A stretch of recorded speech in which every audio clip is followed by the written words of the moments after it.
출애굽기 20장 1절부터 17절 말씀 함께 읽겠습니다. 잘 아는 십계명의 말씀이죠. 하나님께서 이스라엘 백성들을 이끌어내시고 이제 언약 관계, 새로운 하나님과의 언약식을 체결하는데요.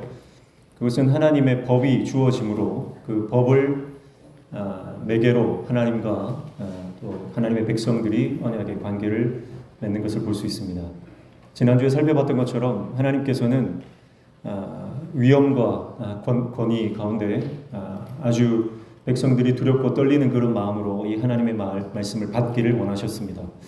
하나님의 말씀을 함부로 받지 말고 하나님의 말씀을 경외함으로 두려움으로 말씀을 받아 그 말씀을 준행하며 살아가는 삶을 살아가기를 원하셨던 것이죠. 그래서 이스라엘 백성들이 이제는 하나님의 말씀을 따라 살아가는 하나님의 백성으로 하나님께서 살아가도록 명령하고 계시는 것입니다. 오늘 우리는 이 십계명의 말씀을 잘 알고 있지만 오늘 한 절 한 절 이렇게 찾아보기보다는 하나님께서 이 십계명을 주신 그 목적, 그 이유에 대해서 우리가 전체적으로 한번 살펴보고요.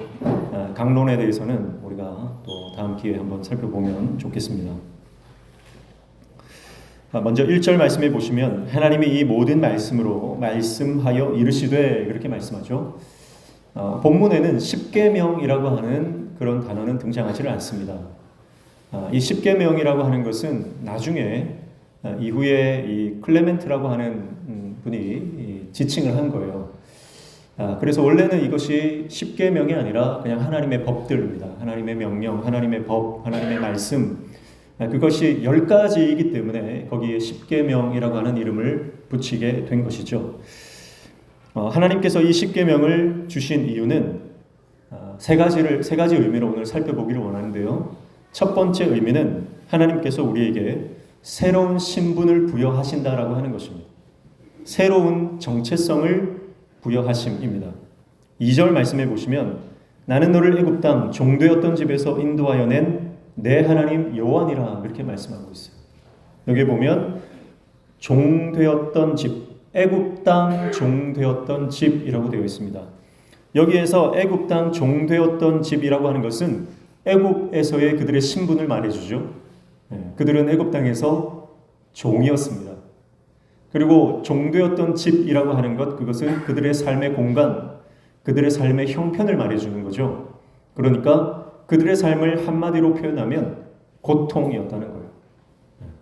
이스라엘은 그 애굽 땅에서 바로의 종으로 살았습니다. 그리고 그들의 삶은 고통, 그 한 단어로 함축할 수 있겠습니다. 그들은 종이었죠. 그래서 자유가 없었습니다. 그들은 속박되어 있었습니다. 세상 가운데 세상의 종노릇, 죄의 종노릇하는 삶을 말하는 것이고요. 그리고 그들의 삶은 고통으로 점철되어진 삶이었다라고 하는 거예요. 그 안에는 참된 평안이 없었고, 그 안에는 참된 기쁨이 없었고, 그 안에는 참된 행복이 없었다는 거예요. 그 안에는 고통밖에 없었다는 거죠.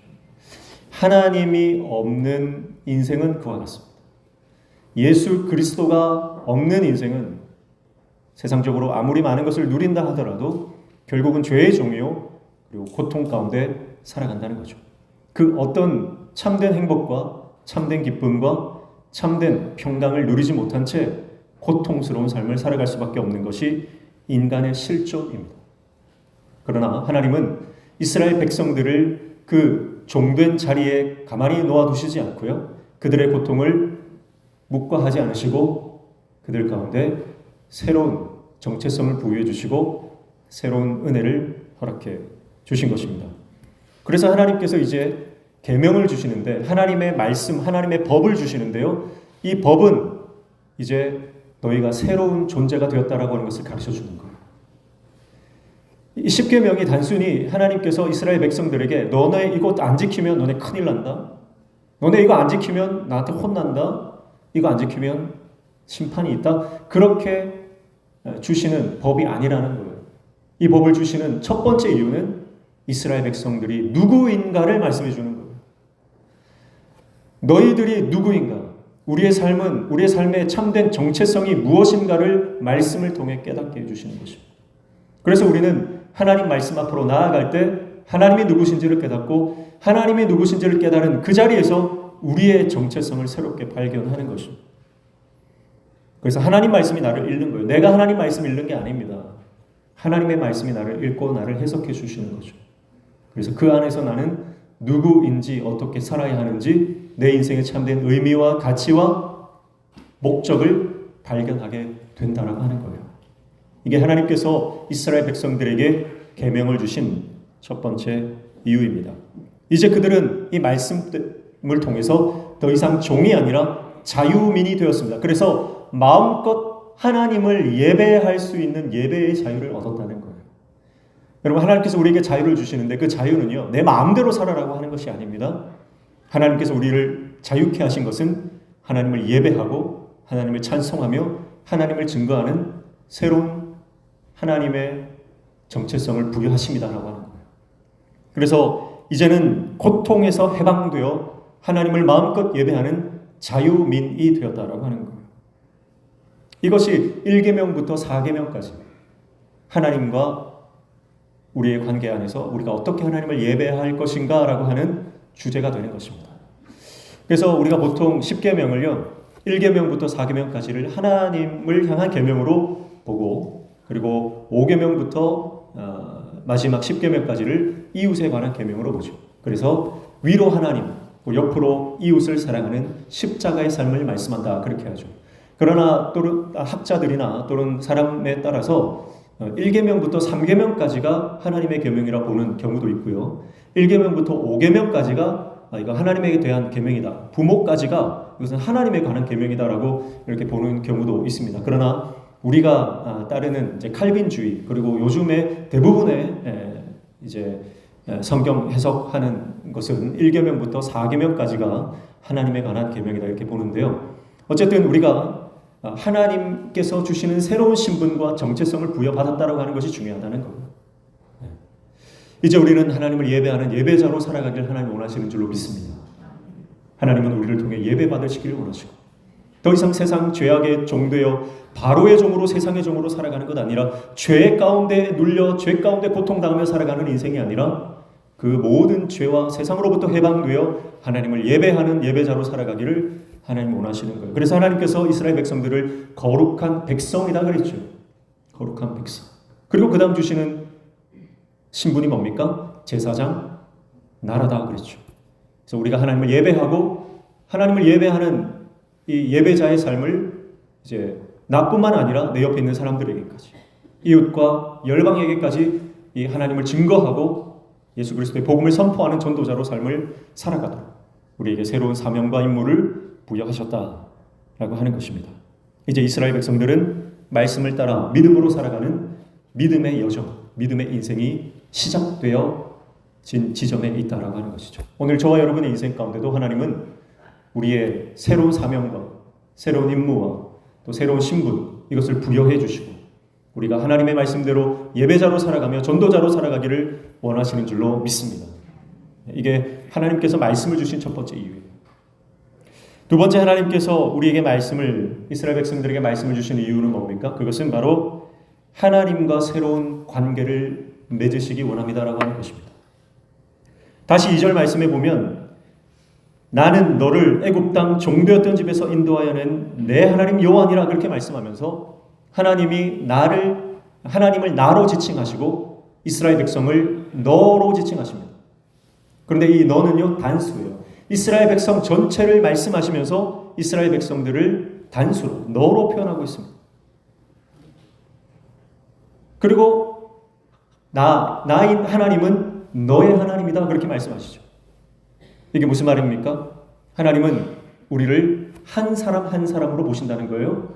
그리고 한 사람 한 사람 너의 하나님이 되시겠다는 거예요. 하나님은 나의 하나님이라는 것입니다. 하나님은 어떤 특정한 단체나 집단이나 어떤 유력한 사람의 전유물이 아니라는 거죠. 하나님은 모든 백성들 한 사람 한 사람의 하나님이 되신다. 그리고 그 백성들을 너라고 지칭하는 것은 바로 그 한 사람 한 사람을 인격체로 보신다라고 하는 거죠. 애굽 땅에 있을 때 이스라엘 백성들의 정체성은요, 어쩌면 숫자로 불리는 인생이었을 거예요. 그래서 노예들이니까요. 노예는 이름이 없습니다. 등에 낙인을 찍을 때 번호를 찍는 거예요. 네. 여러분, 그러나 하나님은 우리를 번호로 부르시지 않고 비인격적인 존재로 우리를 보지 않으시고요. 하나님은 우리를 한 사람 한 사람 소중한 인격으로 보시는 줄로 믿습니다. 그것이 하나님의 말씀을 우리에게 주시는 이유라고 하는 것이죠. 그래서 하나님과 나 사이에 그 인격적인 관계를 맺으시길 원하시고요. 그러면서 뭐라고 말씀하시냐면 3절 보십시오. 너는 나 외에는 다른 신들을 내게 두지 말라, 그렇게 말씀합니다. 다른 신을 두지 말라는 거예요. 무슨 말입니까? 하나님과 나 사이에 그 어떤 것도 두지 말라는 거죠. 하나님과 나 사이에. 그러니까 이제 하나님의 백성이 정말 친밀한 관계로, 인격적인 관계로, 뗄래야 뗄 수 없는 그런 관계로 하나님께서 우리를 관계를 맺고 살아가시겠다. 그 말씀을 해주시는 것이죠. 오늘 하나님께서는 하나님과 나 사이에 그 어떤 것도 두지 않기를 원하십니다.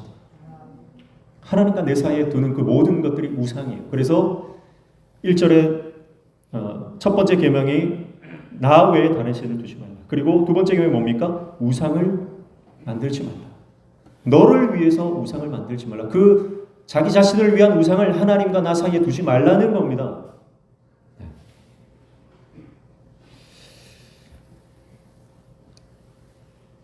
이 계명을 잘 이해한 사람이 바로 다윗이죠.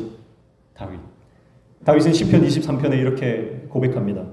여호와는 나의 목자시니 내게 부족함이 없으리로다.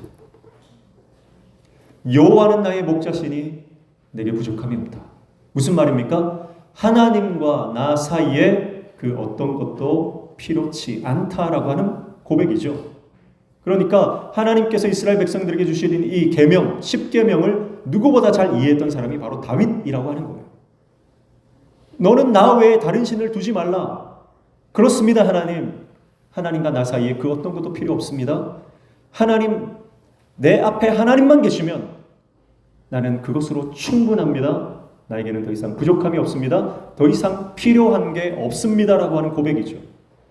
그러니까 시편 23편은 하나님이 주신 계명을 그대로 반영하고 있는 그런 고백이다, 그렇게 볼 수가 있는 거예요. 근데 우리는 어떻습니까? 하나님과 나 사이에 정말 아무것도 없습니까? 하나님만으로 충분하십니까? 하나님만으로 만족하십니까? 여호와는 나의 목자시니 거기까지는 돼요.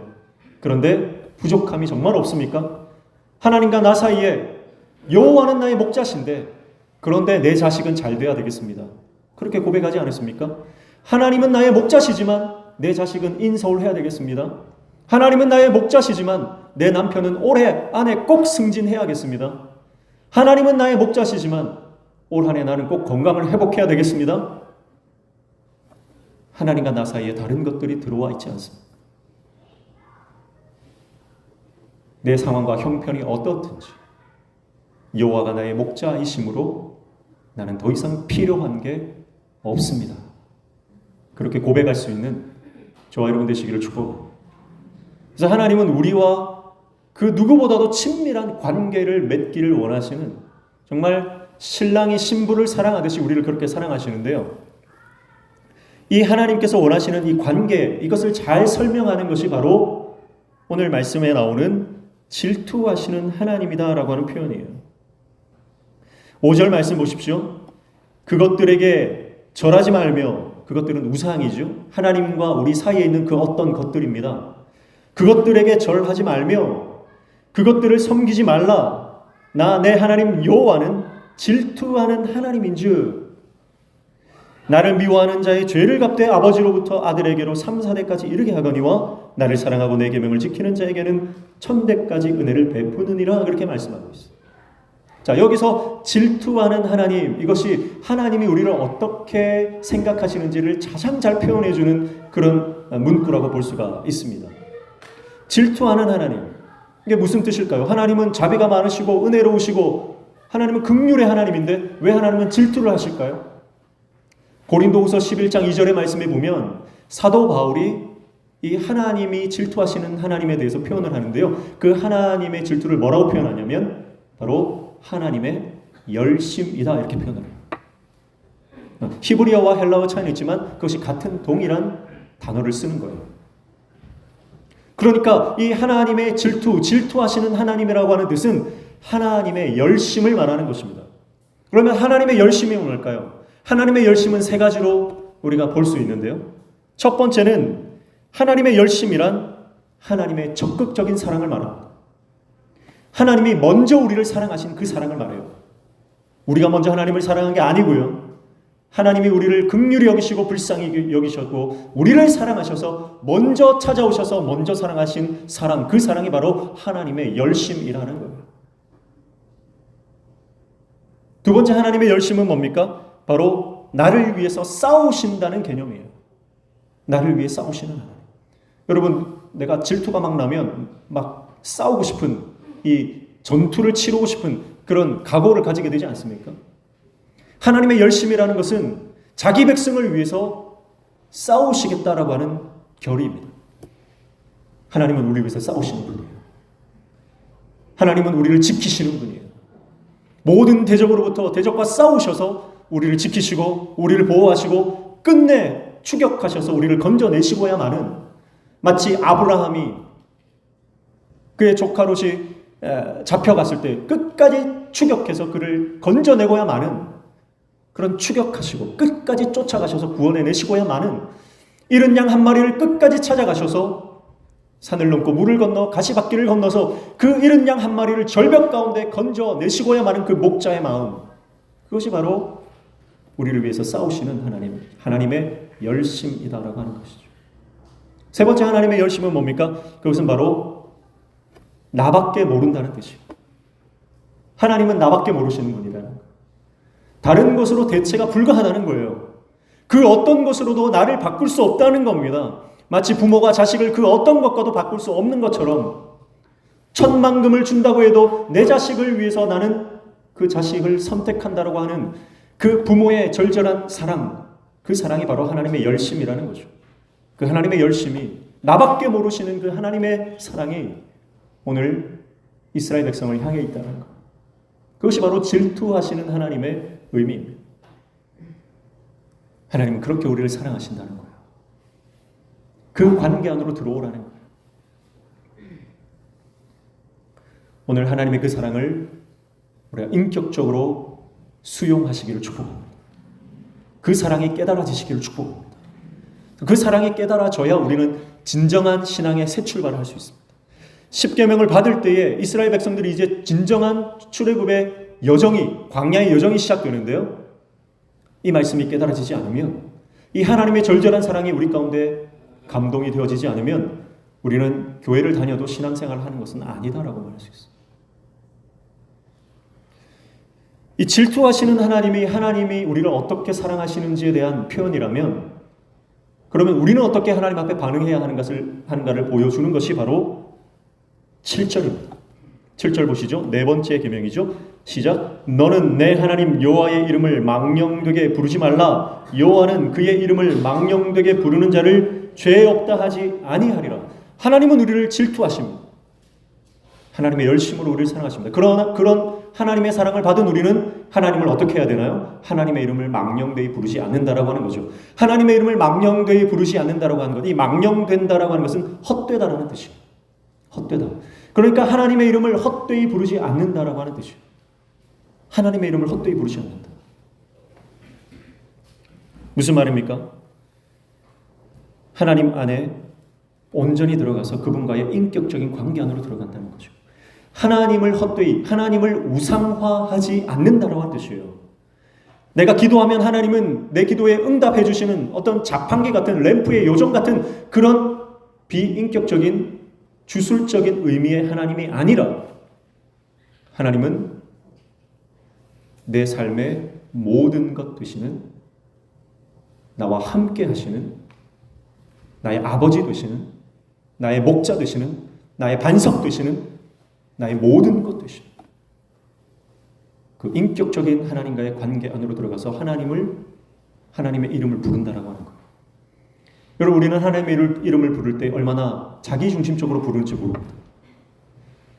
내가 원하는 대로, 내가 바라는 대로, 내가 꿈꾸는 대로, 내 욕심과 내 정욕대로 하나님을 부른다면, 여러분, 그 하나님의 이름은 망령되이 불러지고 있는 거예요.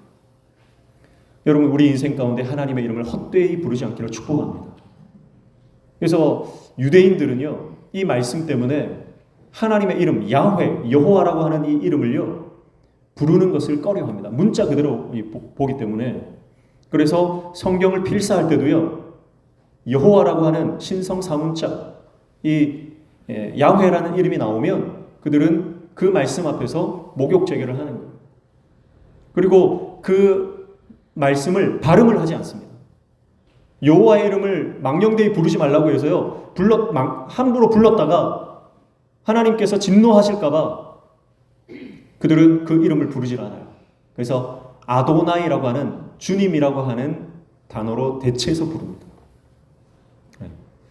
그것은 문자적으로 그들이 하나님과의 인격적 관계를 이해하지 못하는 그런 잘못된 해석이라고 볼 수 있지만, 그러나 그들이 하나님의 이름 앞에서 두려워하고 경외하는 것은 우리가 배울 필요가 있는 것이죠. 서구권에서도 그렇습니다. 서구권에서도 하나님을 갓이라고 표현하죠. 갓. 그러나 경건한 그리스도인들, 경건주의자들은 이 갓이라고 하는, 하나님이라고 하는 단어를 함부로 쓰지를 않습니다. 그래서 우리가 뭐 잘 표현하는 오 마이 갓이라고 하는 표현, 이 표현을 별로 좋아하지 않아요. 그래서 갓 대신에 다른 단어를 goodness라고 하는 이런 단어들로 대체해서 부르는 것을 볼 수가 있어요. 하나님의 이름을 함부로 부르지 않겠다라고 하는 것이죠. 나의 언어 가운데 하나님의 이름이 함부로 그냥 쓰여지는 것이 별로 좋지 않다라고 하는 그런 신앙적인 의미가 그 안에 담겨 있는 것이죠. 그런데 세상은 어떻습니까? 예수님의 이름을 욕에다 갖다 놓고 쓰고 있는 거예요. 지저스라고 하는 것은 예수님의 영어식 발음이죠.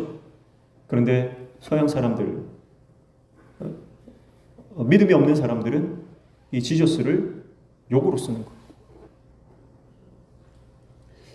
오늘 저와 여러분의 인생 가운데 하나님의 이름이 존귀함 받기를 축복합니다.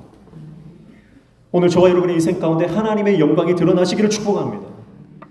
그래서 하나님이 헛되이 불려지는 어떤 도구화되고 대상화되고 객체화되는 것이 아니라 하나님의 이름이 내 삶에 인격적으로 받아들여지는 모든 것이 되시기를 축복합니다. 그래서 그 어떤 것보다 소중한 이름, 그 어떤 것보다 귀한 이름, 예수 그리스도, 그 이름을 날마다 찬양하며 높이는 저 여러분 되시기를 축복합니다. 그것이 우리가 하나님 안에서 온전한 관계로 회복되는 거예요. 정말 내가 아버지를 존경하면요, 아버지 이름을 함부로 부르지 않죠. 그리고 만약에 누군가가 내 아버지를 욕하면 그 사람과는 피 흘리기까지 싸우는 거예요. 그게 아버지를 존경하는 사람이죠. 근데 우리는 하나님의 이름이 실추되고 하나님의 영광이 땅에 떨어지는 이러한 시대적 상황 가운데 우리는 영적인 분노를 다 잃어버린 채 세상에 동화되어 의식 없이 살아가는 것 아닌가 하는 생각을 하게 되는 거예요. 오늘 저와 여러분이 하나님을 사랑하되 그의 이름을 존귀하게 하는 하나님의 사람 되시기를 축복합니다. 그렇게 하나님의 계명을 지킬 때 하나님은 어떤 복을 주십니까? 1000대까지 은혜를 베풀립니다. 1000대까지. 여러분 1000대면 어느 정도 될까요? 세월이. 저는 공자의 81대 손이거든요. 81대 손이에요. 공자가 언제적 사람입니까? 그런데 제가 81대밖에 안 돼요. 그럼 1000대까지면 도대체 얼마나 세월이 가야 된다는 겁니까? 그러니까 여기서 1000대라고 하는 것은요, 영원함을 말하는 거예요. 하나님의 계명을 지키지 않는 자에게 3, 4대까지 하나님은 갚으신다 그랬죠. 여기서 3, 4대라고 하는 것은요, 짧은 기간을 말하는 거예요. 그러니까 왜 3, 4대까지 이렇게 벌을 주시는 하나님인가? 오해할 수 있어요. 여기서 3, 4대와 1000대는 비교급으로 쓰는 거예요. 1000대, 영원한 시간을 하나님께서 축복해 주시겠다. 그러나 하나님의 진노는 3, 4대, 짧고 순간이다라는 거예요. 우리가 하나님의 말씀을 지키고 하나님 앞에 순종으로 나아가면 모든 재앙과 진노와 그리고 하나님 앞에서 그 모든 진노는 사라지고 하나님의 축복이 우리에게 물밀듯이 쏟아 들어오는 그 은혜를 하나님 허락해 주시는 줄로 믿습니다. 세 번째, 하나님께서 말씀을 주시는 이유는 뭡니까? 그것은 바로 우리가 삶의 새로운 기준으로 살아가라고 하는 것입니다. 지금까지는 우리가 내 기준으로 살았습니다. 세상의 법대로 살았습니다. 애굽 땅에서 바로의 법대로 살았던 것이 이스라엘 백성들의 삶이었어요. 그러나 이제는 바로의 법대로, 아니면 내가 살아오면서 축적했던 나의 경험대로 살아가는 것이 아니라 이제는 하나님께서 주시는 말씀의 법대로 살아가는 말씀의 사람이 되라고 하시는 거예요. 우리 인생의 새로운 기준이 주어졌다라고 하는 것입니다. 예수님께서 마태복음 7장 23절에 이렇게 말씀하세요. 불법을 행하는 자들아 내게서 떠나가라, 그렇게 말씀하셨어요. 불법을 행하는 자들아 내게서 떠나가라. 그런데 여기서 말하는 불법이라고 하는 것은 원어적으로 보면 무법이에요. 무법. 법이 없는 자들은 떠나가라는 겁니다. 그 법이 뭐죠? 오늘 하나님께서 주시는 이 계명 말씀들이에요. 죄가 뭡니까? 죄는 말씀이 없는 상태입니다. 하나님의 말씀을 떠난 상태예요. 그게 바로 죄예요. 여러분, 우리가 아무리 능력이 있고 경험이 있고 지식이 있어도, 지혜가 있어도요, 하나님의 법을 떠나 살면 그 사람은 죄인입니다. 그러나 우리가 아무리 부족해도 하나님 말씀의 법대로 살아가려고 몸부림치고 그 말씀 안에 거하면 그 사람을 하나님은 의인으로 보시는 거예요. 여러분, 오늘 우리의 삶의 기준이 뭡니까? 하나님의 말씀이 내 삶의 기준입니까? 아니면 내 철학이, 내 경험이, 내 이론이, 내 고집이 내 삶의 기준입니까? 하나님의 말씀이 내 삶의 기준이 되시기를 축복합니다. 그래서 하나님의 법대로 산다라고 하는 것은 지금까지 내가 살던 방식으로 살지 않겠습니다라고 하는 거예요. 지금까지 내가 살아왔던 방식대로 살지 않고 이제 하나님의 법대로 살겠습니다라고 하는 것, 그것이 진정한 믿음의 출발이다라고 하는 것이죠.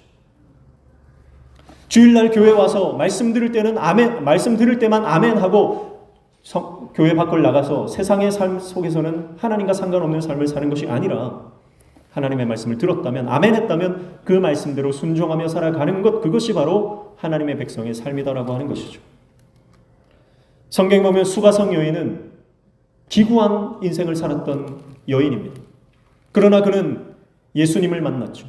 예수님을 만나서 예수님이 메시아라고 하는, 그토록 고대했던 구세주라고 하는 사실을 깨달았습니다. 예수님의 말씀을 들었어요. 예수님의 말씀을 듣고 그녀의 마음 가운데 하나님의 법이 들어왔습니다. 예수 그리스도의 말씀이 들어왔습니다. 그러자 그녀의 삶의 기준이 바뀝니다. 그 전에 그녀는 어떤 삶을 살았습니까? 남편이 5이나 있었지만 지금 있는 남자는 남편이 아닌 그런 어떤 기구한 인생을 살았습니다. 그래서 사람들의 낯을 보기가 부끄럽고 사람들과 대면하는 것이 너무나 싫었던 사람입니다. 동네 사람들, 수근수근거리는 그 사람들의 얼굴을 꼴도 보기 싫었던 그런 인생을 살았습니다. 그러나 하나님의 말씀이, 예수 그리스도의 말씀이 그녀의 마음에 들어왔을 때 그녀가 했던 행동은 뭡니까? 그렇게 꼴도 보기 싫었던 그 동네 사람들 안으로 들어가서 예수를 증거하고 선포하는 삶을 살았다는 거예요. 사람을 피하고 사람을 회피하고 어쩌면 대인 기피증이 걸렸던 그녀입니다. 그러나 말씀이 들어오자 자신의 한계가 극복되어지고 사람들 속으로 들어가 예수를 증거하는 삶으로 변화되었다는 거죠. 우리가 생각할 때 그렇게 왕따요, 소외되었던 정말 어쩌면 그 밑바닥 인생을 살았던 그 여인의 그 말을 그 동네 사람이 들었을까? 아무도 관심 없는 그 여인의 말을 그 동네 사람이 들었을까? 이렇게 생각되어질 수 있지만 성경 보면 그 여인의 말을 듣고 모든 동네 사람들이 예수를 만나러 나왔다라고 하는 거예요. 여러분, 하나님의 일은 세상적인 능력이나 어떤 세상적으로 유력한 것이 일하는 것이 아닙니다. 말씀이 있는 사람, 말씀으로 인해 그 사람 가운데 열정이 있는 사람, 그 열정이 사람의 마음을 움직이는 줄로 믿습니다. 여러분, 우리의 상황과 형편과 처지가 어떠하든지 우리 안에 하나님의 말씀이 들어와 그 말씀이 우리를 불타게 하면 그 열정으로 말미암아 내 주위의 사람들이 변하고 회복되고 주님께로 돌아오는 역사가 일어나게 될 줄로 믿습니다. 중요한 건 말씀이 있느냐 없느냐 하는 거예요. 내 삶의 기준이 말씀이냐 아니냐 하는 거죠. 예수님을 만난 시간이 얼마쯤 될까요? 이 수가성 여인이 예수님과 대화했던 시간이 얼마쯤 될까요? 생각해보면 1시간도 채 되지 않았을 거다. 뭐 한 15분 남짓 되지 않았을까요? 좀 길어봤자 한 30분 정도 되지 않았을까요? 그러나 그 30분의 만남, 그 예수님과의 대화를 통해서 그녀의 삶이 송두리째 바뀌는 역사가 일어났다는 거죠. 그래서 저는 제가 간구하는 것은 짧은 시간, 우리가 1시간 예배 드리지만 이 1시간 예배 가운데 말씀을 간절히 받는 사람에게는 놀라운 역사가 일어날 수 있다. 1시간 예배드리는 이 예배 시간이 우리의 삶을 송두리째 바꿀 수 있다. 30분 설교하는 이 설교가 정말 예수 그리스도의 복음이 선포되어질 때 우리의 삶을 회복시키고 변화시킬 수 있다. 저는 그렇게 믿습니다. 그래서 이 1시간 드리는 예배가 소중한 거예요. 오늘 저와 여러분의 삶 가운데 예수 그리스도의 말씀이 인격으로 우리 안에 들어와 우리의 삶을 변화시키는 놀라운 회복의 역사가 일어나기를 축복합니다. 베드로도 그랬죠. 베드로가 밤새도록 고기를 잡았지만 한 마리도 잡지 못했습니다. 그러나 예수님께서 다가오셔서 깊은 곳에 그물을 내려라. 말씀에 의지하여 그물을 내렸더니 그물이 찢어질 만큼 많은 고기를 잡았습니다. 그때 베드로의 반응이 어떠했습니까? 주님 나를 떠나가소서. 주님 나를 떠나가소서. 그 말이 뭐예요? 내가 주님을 감당할 수 없는 죄인입니다라는 것이죠. 누구나 그렇습니다. 예수님을 만났을 때 말씀이 우리 안에 충격되어 내 삶을 송두리째 찢어놓고 내 삶의 실상을 보게 했을 때 누구나 우리는 하나님 앞에 죄인임을 깨닫습니다. 그리고 그 은혜를 감당할 수 없다라고 두 손 들고 항복하게 되는 것이죠. 그러나 주님은 그 가운데 말씀하십니다. 나를 따르라. 나를 따르라. 그 주님을 따라갈 때 우리 삶에 놀라운 역사가 일어나는 거죠. 베드로는 아마 곧 생각했을 겁니다. 그 안에 내용을 알 수 없는 그 물고기의 길을 아시는 예수님께서 나의 삶의 길을 아시겠구나. 자신이 평생을 전문가라고 생각하고 여기에 잔뼈가 굵어서 누구보다 나를 따라올 자가 이 물고기 잡는 것에는 없다라고 생각했던, 그러나 한 마리도 잡을 수 없었던 그 밤새도록 헛수고했던 그의 삶 가운데 물고기의 길을 아시고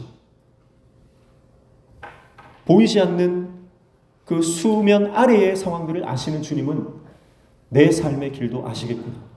그것이 깨달아진 거예요. 그래서 그 주님을 따라가면 내 인생 가운데 하나님의 영광을 보게 될 것이다. 여러분, 우리가 따라가야 할 기준은 하나님 말씀입니다. 하나님 말씀. 그 말씀을 따라갈 때에 우리는 치유와 영광을 경험하게 될 줄로 믿습니다. 그래서 하나님께서 이 말씀을 주시는 이유는 우리의 삶의 기준을 바꿔주시기 위함이다. 그래서 이후에 나오는 모든 계명들, 부모를 공경하라, 살인하지 말라, 간음하지 말라, 도둑질하지 말라, 거짓말하지 말라, 탐내지 말라. 우리 힘으로 지킬 수 있습니까? 아니, 우리 힘으로 지킬 수 없습니다. 그 어떤 윤리적으로 도덕적으로 깨끗한 사람도 사단의 유혹에 언제든지 넘어갈 수 있습니다. 내 힘으로 깨끗하게 정결하게 살아갈 수 없는 것이 우리 존재입니다. 그러나 말씀을 따라갈 때 우리는 이 계명을 지키게 될 줄로 믿습니다. 나는 한 번도 도둑질한 적도 없고 거짓말한 적도 없습니다. 간음이나 살인은 말할 것도 없고요. 그러나 예수님 말씀하십니다. 마음속에 음욕을 품어도 그것은 가능한 것이다. 마음속으로 저 사람의 것을 욕심만 내도 그것은 도적질한 것이다. 여러분, 우리는 겉으로는 깨끗해 보일지 모르지만 속으로는 다 죄인입니다. 그러나 예수님 말씀하시죠. 나를 따라와라. 그러면 내 멍에는 쉽다. 내 멍에는 가볍다. 그렇게 말씀하시는 거예요. 어떻게 예수님의 십자가가 가벼울 수 있습니까? 어떻게 우리가 계명을 그렇게 쉽게 지킬 수 있습니까? 여러분, 주님 안에 있을 때 가능하다는 거예요. 주님 안에 있을 때, 말씀 안에 있을 때, 말씀이 내 삶의 기준이 되고 그 말씀을 따라갈 때 우리는 점점 성화되어져 가는 놀라운 은혜를 경험하게 될 줄로 믿습니다. 그래서 오늘 하나님께서는 우리에게 말씀을 주십니다. 십계명을 주시는데요. 이것은 우리의 삶을 올가매려고 하는 것 아닙니다. 너 이거 안 지키면 너 큰일 난다. 우리에게 협박하고 공갈하시는 게 아닙니다. 말씀을 주시는 것은 우리에게 생명을 얻되 더 풍성히 얻게 하기 위함인 줄로 믿습니다. 말씀을 주시는 것은 우리가 진정한 자유를 얻게 하시기 위함인 줄로 믿습니다. 그래서 이 말씀은 곧 예수 그리스도요, 태초부터 계신 하나님의 말씀. 예수를 모시고 살아갈 때 우리는 하나님의 인도와 보호하심을 받고 하나님께서 말씀을 통해 우리를 지키실 줄로 믿습니다. 그래서 우리는 내가 십계명을 지킨다 그렇게 생각하며 살아왔습니다. 그러나 그렇지 않습니다. 이 계명이 우리를 지켜주는 거예요. 내가 이 계명 지키는 게 아니라 말씀이 나를 지켜주는 겁니다.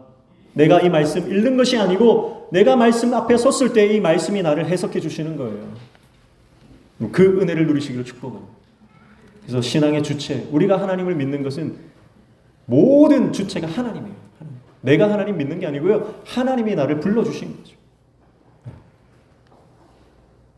하나님을 우리 마음에 모시고 나와 하나님 사이에 그 어떤 것도 두지 않고 친밀한 관계 안으로 주님과 동행하는 복된 신앙의 여정이 시작되어지시길 주님의 이름으로 축복합니다. 기도하겠습니다.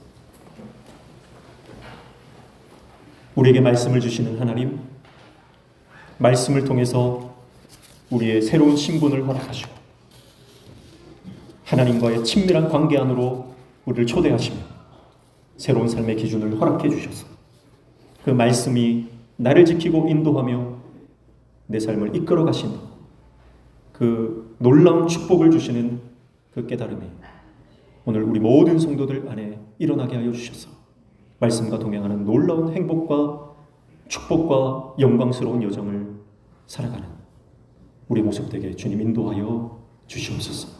예수님의 이름으로 기도하옵나이다. 아멘.